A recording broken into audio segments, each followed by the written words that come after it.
وصحابہ اجمعین۔ اللہ رب العزت کا بحد لامتناہی بے حساب شکر ہے جس نے ہم سب کو تعلیم قرآن کے لیے خوبصورت لمحات، خوبصورت اوقات، خوبصورت ساعتیں نصیب فرمائیں۔ اللہ کے حضور دعا اللہ تعالی ہم سب کو اس کی برکات بھی نصیب فرمائے۔ اے نمبر 42 ہے، مضمون اسی طرح کا ہی چل رہا ہے۔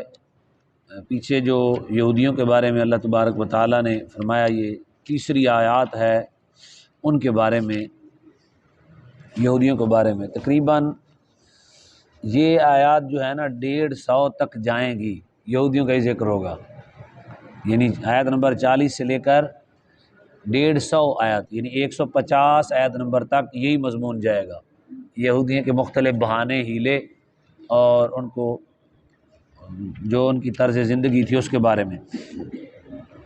اور یہاں پھر اللہ رب العزت نے فرمایا وَلَا تَلْبِسُوا، آپ کو یہ سبق نمبر ہمارا 13 ہے، لا تلبس، لا تلبسا، لا تلبسوا، حق بالباطل، اور نہ ملاؤ حق کو باطل سے یا باطل کے ساتھ، یعنی حق کو باطل کو ملا نہ دو، چھپا نہ دو۔ یعنی ان کا یہ ایک طریقہ بھی تھا یہودیوں کا، وہ کہتے تھے کہ یہ نبی ہیں، یعنی ظاہر ان کی کتاب میں واضح تھا، کہتے لیکن ہمارے لیے نہیں ہے،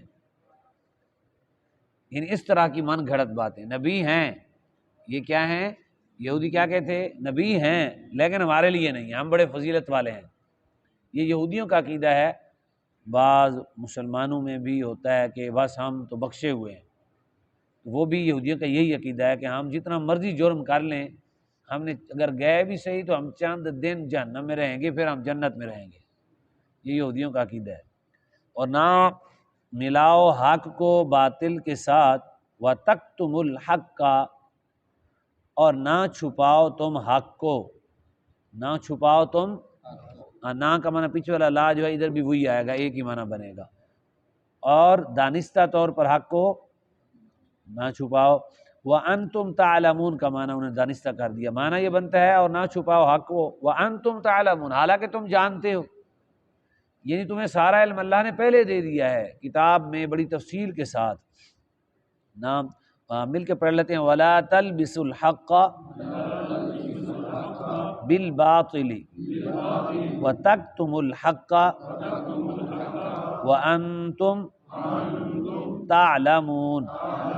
الگ الگ پڑھیں گے تو ہوگا وَلَا تَلْبِسُوا الْحَقَّ بِالْبَاطِلِ وَتَكْتُمُوا الْحَقَّ وَأَنْتُمْ تعلمون۔ اگلے والی آیت میں ہے وَأَقِیمُوا الصَّلَاةَ، اقیم، اقیما، اقیمو، سبق نمبر 13 ہمارا امر ہے، تو وہ پیچھے والا جو تھا تلبسو وہ سبق نمبر ہمارا 14 تھا، کیا تھا 14، جس کو میں نے 13 کہہ دیا ہے۔ وَأَقِیمُوا الصَّلَاةَ، اور نماز کو قائم کرو، نماز قائم رکھو، نماز قائم کرو۔ بعض لوگ نماز چھوڑنے کے لیے اس کو دلیل بناتے ہیں، حالانکہ وہ کہتے ہیں نماز کا معنی پڑھنا نہیں ہے، نماز کا معنی تو قائم کرنا ہے، لہذا ہم نے، آپ 5 پڑھتے ہو، ہم رات دن قائم کیے ہوئے، ہم نے دل میں نماز کو قائم کر لیا ہے۔ اس طرح کے کچھ پیر ہیں، اب بھی ہیں۔ تو سب سے پہلی تو بات یہ ہے جن پر قرآن اترا وہ جانتے ہیں کہ قائم کرنے کا کیا معنی ہے، انہوں نے ہمیں کر کے دکھا دی، اور اس کا لفظی معنی بھی یہ ہے کہ اس قدر نماز کو پڑھو کہ وقت آئے تو خود بخود تمہارے اعضاء قائم ہونا شروع ہو جائیں۔ جیسے کہ ہم گاڑی چلاتے ہیں، عادت میں اتنا شامل ہو جائے، کوئی چیز چلاتے ہیں تو کچھ عرصہ تو ہم غور کرتے ہیں کہ کہاں پاؤں لگا رہے ہیں، کس جگہ پہ بریک ہے، کون سا کلچ ہے۔ جب کچھ عرصہ گزر جائے پھر غور کرنے کی ضرورت نہیں رہتی، ہاتھ پاؤں خود بخود کام کرنا شروع کر دیتے ہیں۔ تو نماز اس قدر پڑھو اہتمام کے ساتھ کہ وقت آتے ہی اعضاء خود بخود جانا شروع ہو جائیں، اس کا معنی ہے قائم کرنا۔ ایک یہ، دوسرا یہ ہے کہ نماز جب آپ پڑھ رہے ہیں تو اس کے اندر قائم ہو کے پڑھیں۔ ہم جیسے اپنی زبان میں بھی کہتے ہیں قائم ہو جا، اس معاملے میں کیا ہو جا، قائم ہو جا۔ تو یہ ہے کہ قائم ہو کے پڑھنا نماز، کیوں کہ شیطان تمام تر معاملات ہماری نماز میں لا کے کھڑے کر دیتا ہے۔ نماز میں سوچ و فکر ساری دنیا کی دروازے کھول دیتا ہے، تو وہاں بہت زیادہ جو ہے نا چکنا ہو کے اور انتہائی اہتمام کے ساتھ، توجہ کے ساتھ اللہ رب العزت حکم دے رہا ہے کہ اس طرح نماز پڑھو۔ وَأَقِیمُوا الصَّلَاةَ، اور نماز کو قائم رکھو، نماز قائم کرو۔ وَآتُوا الزَّکَاةَ، اور زکوٰۃ کو ادا کرو۔ آت کا معنی دینا۔ ورکعوا، رکع ویا ارکع، ارکع ارکعوا، یہ ہمارا سبق نمبر 13 ہے، امر فعل امر۔ اور رکوع کرو، مع کا معنی کیا ہے؟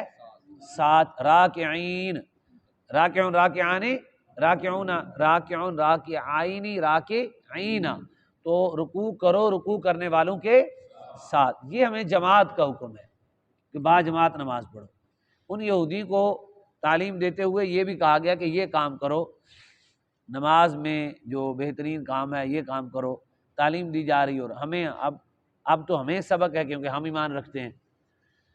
نماز جو باجماعت نماز ہے، اس کے بارے میں نیچے حدیث لکھی ہوئی ہیں، بڑی پڑھنے والی ہیں۔ حضرت عبداللہ بن عمر، حضرت عمر کے بیٹے ہیں، ان کا نام ہے عبداللہ۔ وہ فرماتے ہیں سیدنا فاروق اعظم کسی باغ میں گئے، اپنے باغ میں، تو جب وہاں تشریف لے گئے تو واپس آئے تو ان کی نماز عصر کی جماعت نکل گئی تھی، یعنی جماعت ہو گئی تھی، لوگوں نے نماز پڑھ لی تھی۔ تو حضرت عمر رضی اللہ تعالیٰ نے فرمایا انا للہ و انا الیہ راجعون، اور یہ پڑھنے کے بعد آپ نے فرمایا کہ اس باغ نے میرا بہت بڑا نقصان کیا ہے۔ تو آپ نے اس باغ سارے کو اللہ کے نام پہ غریبوں میں تقسیم کر دیا، فرمایا اس کی وجہ سے میرا بہت بڑا فرض رہ گیا ہے۔ حضرت حاتم عاصم فرماتے ہیں ایک بار میری جماعت جو ہے وہ فوت ہو گئی، تو ابو اسحاق بخاری نے میری تعزیت کی۔ کیا کی؟ تعزیت کی کہ یار بہت بڑا نقصان ہو گیا آپ کا۔ آپ نے فرمایا اور کسی نے میری تعزیت نہیں کی، اگر میرا بیٹا فوت ہو جاتا تو ہزاروں لوگ میری تعزیت کرتے۔ اس کا مطلب ہے بہت بڑے ولی تھے، کائنات ان کو جانتی تھی اس وقت، حضرت حاتم عاصم کو۔ یہ بھی روایت لکھی ہوئی، آپ پڑھ لینا۔ تو فرماتے کہ کیا ہوتا کہ لوگ ہزاروں میری کیا کرتے؟ تعزیت کرتے، اس لیے کیونکہ لوگوں کے ہاں دنیاوی نقصان تو ہے، دینی نقصان ان کے ہاں کوئی قدر نہیں رکھتا۔ اور میں ان کو چاہیے تھا سارے لوگ میری تعزیت کرتے کہ آج آپ کا بہت بڑا نقصان ہو گیا ہے، نماز با جماعت رہ گئی ہے، یعنی اتنی قیمتی چیز ہے نماز۔ اللہ رب العزت آج کے بعد ہم سب کو با جماعت نماز نصیب فرمائے۔ آگے ہے جی اتأمرون الناس، تأمرو تأمرانی تأمرون، سبق نمبر 12 ہے۔ آ کا معنی کیا تم حکم دیتے ہو لوگوں کو، امر فعل امر جیسے ہم نے پڑھا ہوئی امر سے تأمرو ہے، حکم دیتے ہو لوگوں کو بالبر نیکی کا، وتنسون اور تم بھول جاتے ہو انفسکم اپنے آپ کو، حکم دیتے ہو نیکی کا اور بھول جاتے ہو اپنے آپ کو، وانتم تتلون الکتاب حالانکہ تم تلاوت کرتے ہو کتاب کی، افلا تعقلون کیا تم عقل نہیں رکھتے؟ یعنی اس سے یہ مراد ہے کہ بندہ کوشش کرے 100%، جس چیز کا وہ حکم دیتا ہے اسی پہ عمل کرے۔ یہ بڑی تفصیل حدیثوں میں بھی ہے، اس میں بڑی سخت وعیدیں آئی ہیں۔ بڑے بڑے نیک احباب، نماز روزہ زکوٰۃ ادا کرنے والے اللہ کی بارگاہ میں جائیں گے، یہاں تک لکھا ہوا ہے کہ اللہ جنت دکھا کے واپس کر لے گا، فرمایا کہ ان کو جہنم میں ڈالو۔ وہ کہیں گے کہ یا اللہ تو ہمیں جنت نہ دکھاتا، سیدھا جنت میں لے جاتا، پھر بھی ہمیں تکلیف کم ہوتی، اب ہم نے نعمتیں ساری دیکھ لی ہیں، اب ہماری تکلیف بڑھ گئی ہے۔ اللہ فرمائے گا کہ جو تم نے کام میرے لیے کرنا تھا وہ لوگوں کے لیے کرتے تھے، خلوت میں گناہ کرتے تھے، لوگوں کے سامنے بڑے نیک بنتے تھے، اور لوگوں کے سامنے لوگوں کی عزت کرتے تھے۔ لوگوں کی عزت ہے نا کہ ان کے سامنے برا بھلا کسی کو نہ کہا جائے، اچھے اخلاق میں فرمایا لوگوں کی عزت کرتے تھے، میری عزت نہیں کرتے تھے۔ اکیلے میں تم گناہ کرتے، جبکہ لوگ جب تمہارے ساتھ لوگ ہوتے اس وقت گناہوں سے بچتے، اور جب میں ہوتا پھر نہ بچتے، میری تم عزت نہیں کرتے تھے۔ تو اللہ تبارک و تعالی ہمیں خلوت و جلوت ہمارا ایک فرمائے۔ خلوت یعنی ہم اگر اجتماع میں ہیں تب بھی، اور اکیلے میں ہیں، سوچ و فکر کو بھی اچھا کرنا چاہیے، سوچ و فکر کو بھی اچھا کرنا چاہیے، خلوت جلوت ایک ہو جائے، بڑی برکتیں نصیب ہو جائیں۔ اور میں یہاں ایک جملہ بول دیتا ہوں تاکہ آپ کو ساری باتیں سمجھ آ جائیں۔ بابا فرید گنج شکر رحمۃ اللہ تعالی علیہ کے پاس ایک عورت لائی دم کرانے کے لیے ایک بچے کو، اور آپ اکثر دم کم کیا کرتے تھے، کہہ دیتے تھے کہ یہ ایسے کر لو ایسے کر لو، تو اللہ ان کی زبان پوری فرما دیتا۔ انہوں نے کہا جی بابا جی یہ بہت گڑ کھاتا ہے بچہ، یہ بیمار ہو جائے گا، روٹی شوٹی نہیں کھاتا، گڑ ہی کھاتا رہتا ہے۔ آپ نے فرمایا کل اس کو لانا۔ کیا کہا؟ وہ کل لے کے آپ نے فرمایا گڑ نہ کھایا کر۔ اس عورت نے کہا میں بڑی دور سے آئی تھی کل بھی، آج آپ نے کہا ہے تو کل ہی کہہ دیتے. آپ نے فرمایا سر کل میں خود کھادا سی. یعنی دیکھیں کیسی تعلیم ہے. فرمایا میں نے خود کھایا ہوا تھا، میری بات میں اثر نہیں رہنا تھا، اگرچہ جائز چیز ہے، ناجائز نہیں ہے. بتانے کا مقصد یہ ہے کہ مبلغ کے لیے یہ ضروری ہے وہ خود پہلے دل سے عمل لائے تو پھر سامنے والے لوگوں کے دل پر اثر ہوتا ہے. تو دل جو زبان ہے، یہ زبان کی باتیں زبان تک اور کان تک رہ جاتی ہیں.